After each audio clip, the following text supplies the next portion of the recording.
61 হিজরি ইরাকের কারবলার জমিনে ফরাতের কিনারায় আওলাদে রসুল ইমাম হুসাইন রাদিয়াল্লাহু তাআলা আনহু সহ ৭৩ জনের কাফেলার ৭২ জনকে নির্মম এবং নিষ্ঠুরতায় হত্যা করেছিল পাপিষ্ট ইয়াজিদ বাহিনী। আল্লাহ রসুল সাল্লাল্লাহু আলাইহি ওয়াসাল্লাম আহলে বায়াতের প্রতি ভালোবাসার নির্দেশনা আমাদেরকে দিয়েছেন। লাউ আন্না রজুলান সফানা বাইনার রুকনি ওয়াল মাকামি ফাসাল্লা ওয়া সামা, কোনো ব্যক্তি যদি রুকনে ইয়ামেনে মাকামে ইব্রাহিমের পাশে দাঁড়িয়ে নামাজও আদায় করে, তিনি সিয়াম পালনও করেন, সুম্মা লাকিয়াল্লাহ ওয়া হুয়া মুবগিদুন লি আহলে বাইতি দাখলান নার, সেই ব্যক্তি যদি আহলে বায়াতের প্রতি বিদ্বেষ পোষণ করেন, আহলে বায়াতকে ভালো না বাসেন, তাহলে আল্লাহ রসুল বলেছে সে জাহান্নামী, নাউযু বিল্লাহি মিন যালিক। অন্য হাদিস আল্লাহ রসুল সাল্লাল্লাহু আলাইহি ওয়াসাল্লাম আমাদেরকে দারুণ করে জানিয়েছেন। আন আবি সাঈদ আল খুদরি রাদিয়াল্লাহু তাআলা আনহু قال قال رسول الله صلى الله عليه وسلم من أبغضنا أهل البيت وهو منافق, যে ব্যক্তি আহলে বায়াতের প্রতি ভালোবাসা রাখে না, আহলে বায়াতকে মায়া করে না, আল্লাহ রসুল বলেছেন ওই ব্যক্তি মুনাফিক। আসসালামু আলাইকুম ওয়া রাহমাতুল্লাহি ওয়া বারাকাতুহু।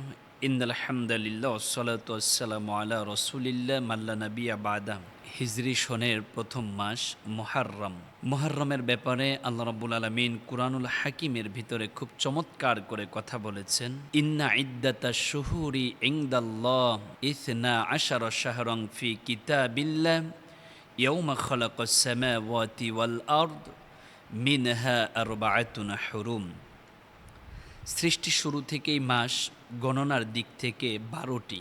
এর ভিতরে আল্লাহ রাব্বুল আলামিন 4টি মাসকে সম্মানিত করেছেন: জিলকদ, জিলহাজ, মুহররম, রজব। মুহররমুল হারামাইনের ব্যাপার আল্লাহ রসুল সাল্লাল্লাহু আলাইহি ওয়াসাল্লাম আমাদেরকে খুব চমৎকার করে জানিয়েছেন। আফদলুস সিয়ামি বাদা রমাদান শাহরুল্লাহিল মুহররম আইয়ুকাফিরাস সানাতাল্লাতী ক্বাবলা। রমজানের পরে সবচেয়ে উত্তম রোজা হচ্ছে মুহররমের রোজা। যে ব্যক্তি মুহররমের রোজা পালন করবে, আল্লাহ রাব্বুল আলামিন তার পিছনের 1 বছরের গুনাহ মাফ করে দিবেন। সুবহানাল্লাহি ওয়া বিহামদিহি। আমরা ইতিহাস এবং বিভিন্ন ঘটনার আলোকে জানি মুহররমের 10 তারিখে আল্লাহ রাব্বুল আলামিনের কুদরতে, আল্লাহর অপার ক্ষমতায় অগণন ঘটনা ঘটেছে। সেই ঘটনার দিকে আমি যাচ্ছি না, তবে মুহররমুল হারামাইনে হৃদয় বিদারক একটি ঘটনা, যেটি ইতিহাসে সমগ্র বিশ্বের মানুষ আজও সাক্ষী হয়ে আছে। 61 হিজরি ইরাকের কারবলার জমিনে ফরাতের কিনারায় আওলাদে রসুল ইমাম হুসাইন রাদিয়াল্লাহু তাআলা আনহু সহ ৭৩ জনের কাফেলার ৭২ জনকে নির্মম এবং নিষ্ঠুরতায় হত্যা করেছিল পাপিষ্ট ইয়াজিদ বাহিনী। আল্লাহ রসুল সাল্লাল্লাহু আলাইহি ওয়াসাল্লাম আহলে বায়াতের প্রতি ভালোবাসার নির্দেশনা আমাদেরকে দিয়েছেন। লাউ আন্না রজুলান সফানা বাইনার রুকনি ওয়াল মাকামি ফাসাল্লা ওয়া সামা, কোনো ব্যক্তি যদি রুকনে ইয়ামেনে মাকামে ইব্রাহিমের পাশে দাঁড়িয়ে নামাজও আদায় করে, তিনি সিয়াম পালনও করেন, সুম্মা লাকিয়াল্লাহ ওয়া হুয়া মুবগিদুন লি আহলে বাইতি দাখলান নার, সেই ব্যক্তি যদি আহলে বায়াতের প্রতি বিদ্বেষ পোষণ করেন, আহলে বায়াতকে ভালো না বাসেন, তাহলে আল্লাহ রসুল বলেছে সে জাহান্নামী, নাউযু বিল্লাহি মিন যালিক। অন্য হাদিস আল্লাহ রসুল সাল্লাল্লাহু আলাইহি ওয়াসাল্লাম আমাদেরকে দারুণ করে জানিয়েছেন।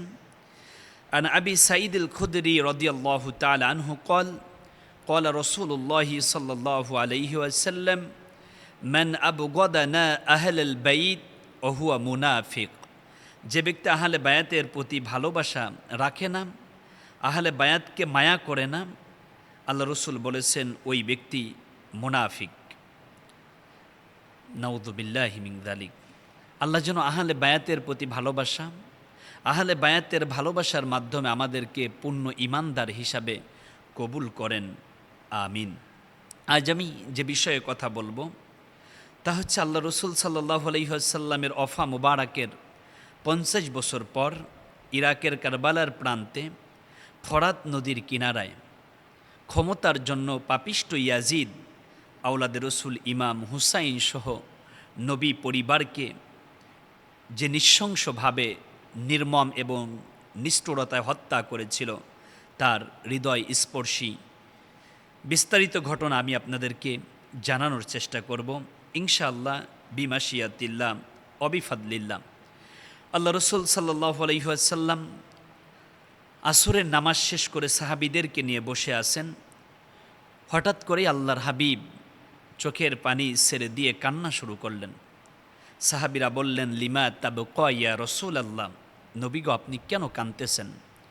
আল্লাহ রসুল চোখের পানি ছেড়ে দিয়ে বলে, ও আমার সাহাবীরা, এইমাত্র জিবরিল আমিন আমার কাছে ওহী নাজিল করেছেন, আমাকে স্পষ্টত জানিয়েছেন আমার সত্য দিনের জন্য কালেমার পতাকা উড্ডীন করার জন্য কারবালার জমিনে হানজাল নামক গাছের কাছে আমার কলিজার টুকরা ইমাম হুসাইনকে ইয়াজিদ বাহিনী নির্মম এবং নিষ্ঠুরতায় হত্যা করবে।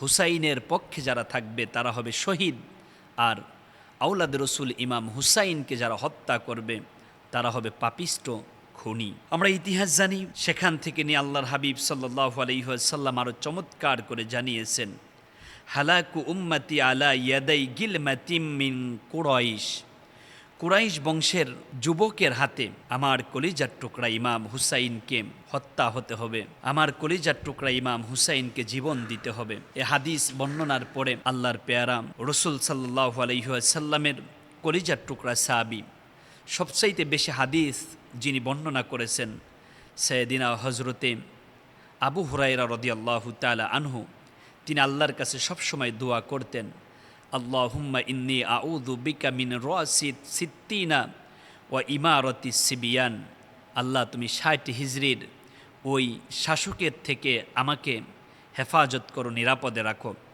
মুহাদ্দিসিনে কেরাম বলেন ৬০ হিজরির সেই শাসক হচ্ছে ইয়াজিদ। এই ঘটনার পরে সাইয়েদিনা হজরত আলী কাররামাল্লাহু ওয়াজহু চোখের পানি ফেলে ফেলে তিনি কাঁদতেছেন, কারণ তার কলিজার পুতুলি আদরের টুকরা নয়নের মণি হজরতে ইমাম হুসাইন রাদিয়াল্লাহু তাআলা আনহু তাকে নির্মম এবং নিষ্ঠুরতায় কারবালার প্রান্তে যে হত্যা করা হবে, সেখানে না থাকবে মা, না থাকবে আপনজন, না থাকবে কেউ।